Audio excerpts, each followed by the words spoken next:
자, SQL 활용 부분은 아까 이제 응용하는 거는 실제 쿼리문을 작성하는 내용들, 그다음에 실제 조회하고 업데이트하고 실제 데이터 사용자나 또는 개발자 입장에서 데이터베이스에 있는 데이터를 갖다가 어떻게 어, 사용할 것인가 하는 부분들이고, SQL 활용 부분은 사실 이제 DBA라고 하는데 데이터베이스 그 어드미니스트레이터가 주로 하는 일들이에요. 실제 개발자나 이런 사람들이 하는 어떤 내용들이라기보다는 SQL 활용이라는 것은 사실 이제 조금 더 그 데이터베이스를 운영하는 사람 입장에서의 SQL문을 사용하는 거. 그러니까 그런 측면에서, 그러니까 관리자, 그러니까 DBA라든가 이런 사람이 데이터베이스를 관리하는 차원에서의 어떤 SQL 문 활용에 대한 내용들이에요. 그래서 아까 이전 시간에 했던 거는 SQL 응용 부분은, 그러니까 개발자라든가 실제 데이터를 조회하거나 사용하는 사람들, 그러니까 뭐 일반 사용자들, 그러니까 뭐 업무하는 사람들이라든가 현업이라든가 이런 사람들도 실제 쓸 수 있는 그런 데이터를 조회하거나 업데이트하거나 이런 데이터를 관리하는 사람들의 어떤 쿼리문, SQL문에 대한 내용을 배운 거고, 지금 이제 3.4에서 배우는 거는 DBA라고 해서 데이터베이스, 그러니까 데이터베이스, 그러니까 DBA라는 건 데이터베이스를 관리하는 사람인 거예요. 그러니까 뭐 사용자나 개발자 차원이 아니라는 것을 유념해 주시고요. 그래서 자 보시면 1번의 절차적 SQL의 특징으로 설명으로 옳지 않은 것은 이라고 그랬어요. 여기서 보시면 절차적 SQL에는 세 가지가 있는데요. 프로시저, 사용자 정의 함수, 트리거 이런 것들이 있어요. 그래서 사실 이제 DBA도 SQL 활용 부분에 쓰는 이 절차적 SQL 부분은 어떻게 보면 데이터베이스 관리하는 사람도 하지만 어떤 경우는 이제 실제 개발 하는 사람들도 일부 쓰긴 해요. 근데 이제 실제 데이터를 조회하거나 하는 그런 측면이라기보다는 데이터베이스를 관리하는 차원에서의 어떤 측면이라고 보시면 되겠습니다. 그래서 그 프로그래밍 언어와 같은 절차적인 연속적인 명령을 실행 가능하고 모듈화가 가능합니다. 이게 어렵다 그랬는데 이게 이제 틀렸고요. 자, 절차적 SQL은 비긴 엔드 형식으로 돼 있어서 블록 구조로 돼 있어요. 프로그래밍 언어처럼 돼 있어요. 그래서 이게 이제 DBM에서 내부에 저장되어 처리하는 형태라서 모듈화가 가능합니다.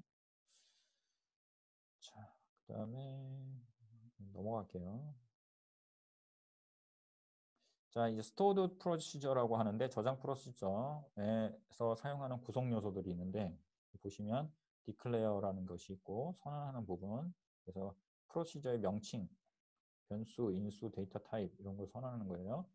여기서 프로시저라는 것은 데이터베이스에서 데이터를 처리하기 위한 프로그램이다 이렇게 생각하시면 돼요.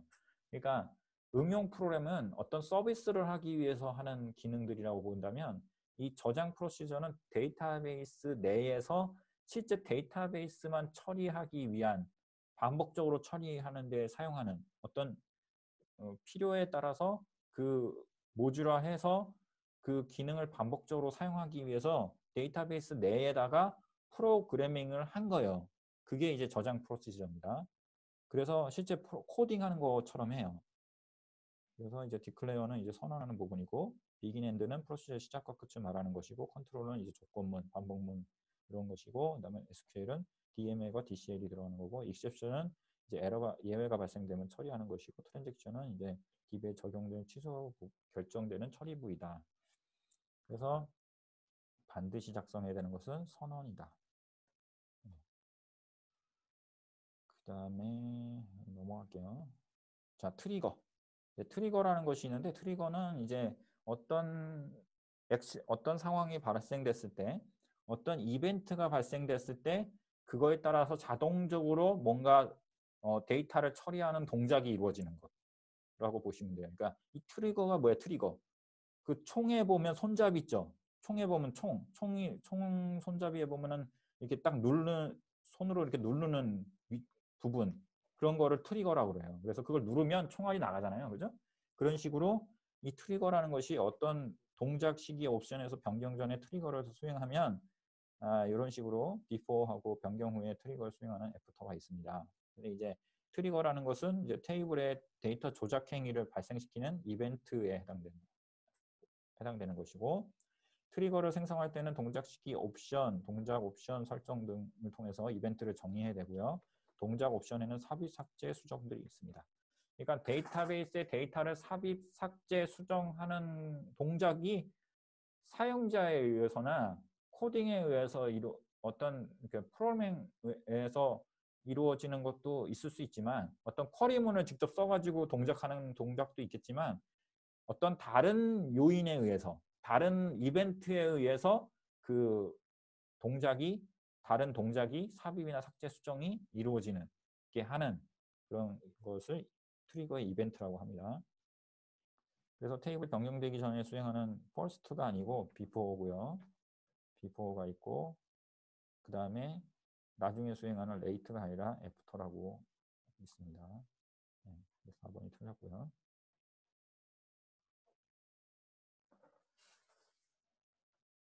왜 이러죠?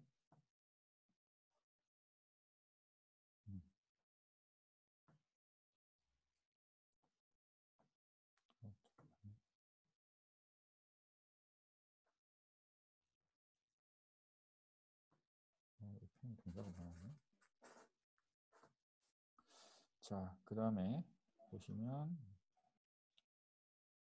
자, 이건 똑같은 문제고요. 6번은 들어가서 사용자 정의 함수라는 것이 있는데요. 사용자 정의 함수에 옳지 않은 것은 프로시저와 동일하게 데이터베이스에 저장되어 있는 절차적 SQL이다. 이제 절차적 SQL 중에서 이제 사용자 정의 함수라는 게 있을 수 있어요. 그래서 우리가 쿼리를 사용할 때 미리 데이터베이스 시스템에서 미리 사전에 제공되는 함수들이 제공되는 것 여러 가지들이 있을 수 있거든요. 예를 들어서 어떤 것들이 있냐면, 예를 들어서 무슨 정수 어떤 값이 널인지 아닌지를 판단하는 MVL 함수라든가 이런 것들이 있을 수 있는데, 사용자 정의 함수는 실제 만드는 거예요, 사용자가. 그래서 값을 반환하는 게 특징이고, 그 다음에 내장 함수처럼 DML문에 반환값을 활용할 수 있는 용도로 사용할 수 있습니다. 함수를 사용한다는 것은 어떤 입력값이 있고 반환값이 있다는 뜻이죠. 그 다음에 프로시저를 호출해서 사용할 수 있다라고 했는데, 이제 사용자 정의 함수는 어떤 특정 기능을 사용하는 거고, 호출은 할 수 있지만 프로시저 자체는 이제 호출을 할 수가 없어요. 프로시저는 아까 위에서 설명했듯이 어떤 프로그램이라고 보시면 되고, 그 프로그램을 통째로 호출하거나 그런 게 아니에요. 함수는 그런 게 아니기 때문에 프로시저를 호출할 수 없습니다. 자, 그 다음에 이제 DBMS가 있는데, ODBC라는 게 있는데요. 자, 우리가 컴퓨터에 있어가지고, 컴퓨터 부분에 있어서 우리가 데이터베이스를 우리가 사용하는 데 있어서 데이터베이스하고 어떤 소프트웨어하고 연결해서 어떤 소프트웨어를 개발하잖아요. 그럼 그 소프트웨어가 어떤 언어로 되어 있느냐에 따라서 데이터베이스를 액세스하는 어떤 연결고리가 되는 그런 프로그램들이 필요한데, 그러니까 API라고 그러죠. API가 필요한데, 그 API들이 미리 사전에 제공되는 것들이 있어야 돼요. 근데 이제 ODBC라는 것은 기본적으로 개발 언어에 상관없이 사용되는 표준 개방형 API예요. 그러니까 이 ODBC라는 거는 쉽게 말하면 이 데이터베이스가 있으면 이 데이터베이스하고 그 다음에 소프트웨어가 어떤 어플리케이션이 있잖아요. 그럼 어플리케이션하고 서로 연결해주는, 서로 통신할 수 있게 해주는 중간자 역할을 해주는 거예요. 그래서 DB에 있는 데이터를 그냥 막 가져오는 것이 아니라, 그 DBMS가 어떤 DBMS에 따라서 이 소프트웨어하고 연결할 때 연결해주는 어떤 별도의 API가 존재해 있어야 돼요. 근데 이 표준 개방 API가 ODBC고, ODBC는 기본적으로 마이크로소프트에서 제공한 거예요. 그래서 다양한 데이터베이스를 연결할 수 있게 돼 있고요. 그 ODBC는 기본적으로 표준 개방형 API이고 주로 이제 마이크로소프트 윈도우 서버, 윈도우 운영체제에 있는 데이터베이스를 연결할 때 사용합니다.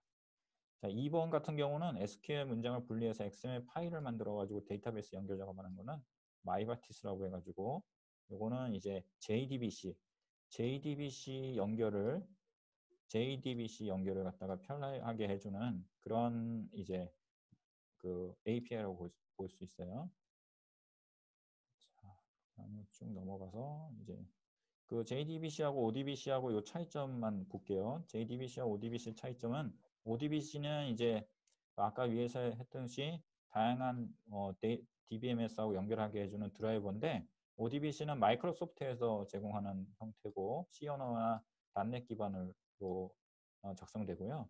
JDBC는 이제 마이바티스라는 프레임워크를 통해서 할 수 있지만 일단 뭐 꼭 마이바티스가 아니어도 기본적으로 자바 기반으로 개발된 소프트웨어하고 데이터베이스를 연결할 때 사용하는 연결해주는 드라이버라고 보시면 되겠습니다. 이 JDBC가 없으면 DBMS하고 연결을 할 수가 없어요. 자바 언어로 개발된 언어들이. 근데 여기 C번에 보면 마이크로소프트사가 개발한 건 맞는데 여기에 언어가 C 언어 이것만 쓰진 않고요. 다른 언어도 쓸 수 있습니다. 이것만 쓴다는 건 아니고 ODBC는 다른 언어도 쓸 수 있다. 그래서 여기 보시고요. 그다음에 SQL 테스트 쭉 읽어보시고요.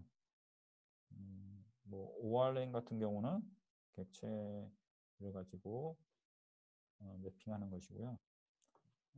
이것도 한번 읽어보시면 될 것 같습니다. 이거는 넘어가고요.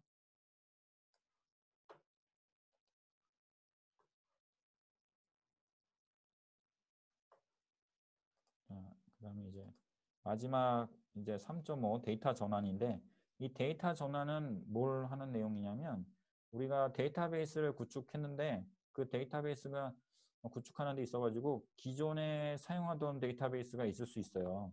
그러니까 기존의 구 시스템을 신 시스템으로 옮길 때 데이터베이스를 전환하는 작업을 해줘야 되거든요. 거기에 대한 이론적 내용이에요. 그래서 그런 관점에서 바라봐 주시면 되고요. 그래서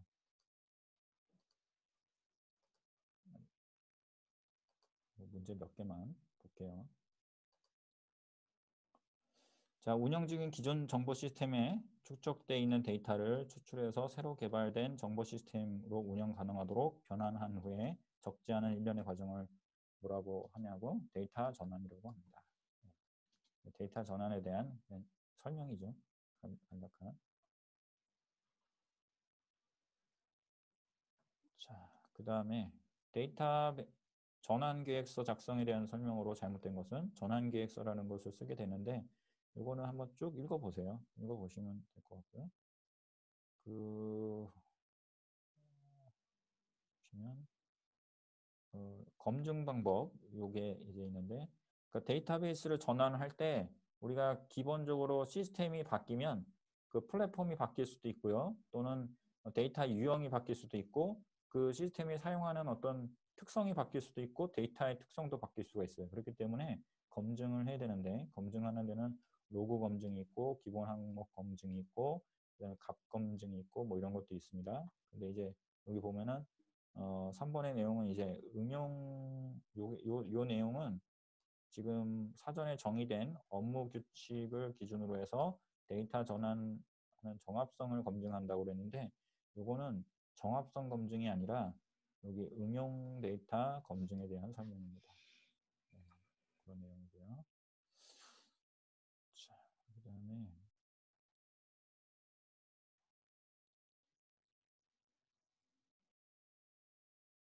자, 여기 보시면 이제 데이터를 이제 오류 데이터를 찾기 위해서 원천 또는 목적 시스템 데이터의 정합성 여부를 확인하는 작업이 있는데 이거는 이제 데이터 품질 분석이라고 합니다. 보시고요. 자, 오류 데이터 측정이라는 것은 데이터 품질 분석을 기반으로 해서 정상 데이터와 오류 테이블의 수를 측정해서 오류 관리 목록을 작성하는 것이고요. 그 다음에 이제 오류 데이터 정제라는 것은 오류 관리 목록의 항목을 분석해서 원천 데이터를 정제하거나 전환 프로그램을 수정하는 것입니다. 참고해 주시고요. 쭉 넘어가서 자, 8번에 보면 DBMS에 접근하기 위해 사용되는 프레임워크 및 ODBC에 대한 설명으로 잘못된 것은 네, 여기 보시면은 이게 지금 잠깐만요. 이게 마지막 문제인데 이게 잘못됐네요. 8번 잠깐만요.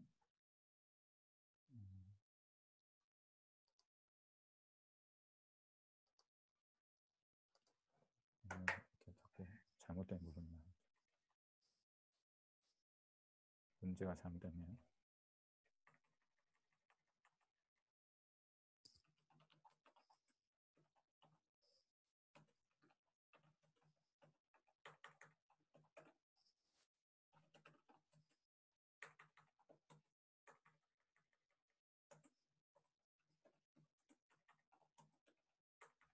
자꾸 이게 어떡하냐.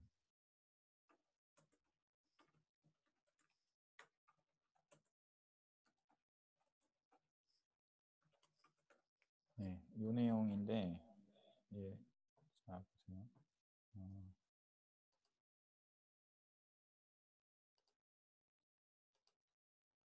자, 여기서 보시면 정제 요청서에 대한 것이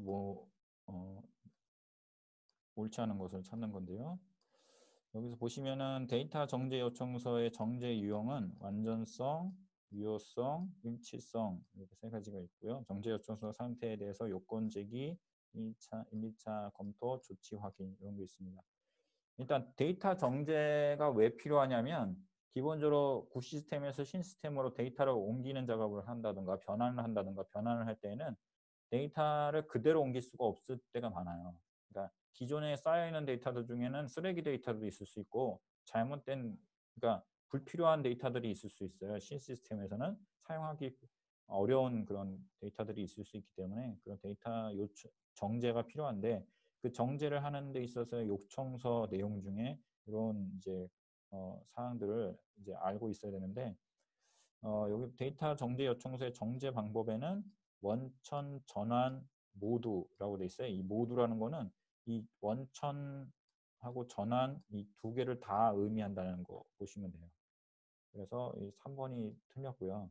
데이터 정제 요청서에는 정제 검토 시 빠른 의사결정을 내릴 수 있도록 해결 방법을 같이 작성한다. 그래서 데이터 요청서, 정제 요청서를 작성하는 것이 필요하고요. 사실 이제 이 정보 처리 기사 시험이 바뀐 다음부터 실무 중심의 내용들이 많이 포함되어 있기 때문에 이런 실무 중심의 내용들에서 실무에서 사실 시스템을 개발하거나 시스템 개발하는 사람들이 쓰는 개발 문서들, 다큐멘테이션, 산출문들 이런 것들을 좀 더 그 시험에서 시험에 혹시 나올 수도 있으니까 그 작성되는 자료들이라든가 양식들이라든가 이런 것들을 좀 살펴봐 주시면 좋을 것 같습니다. 일단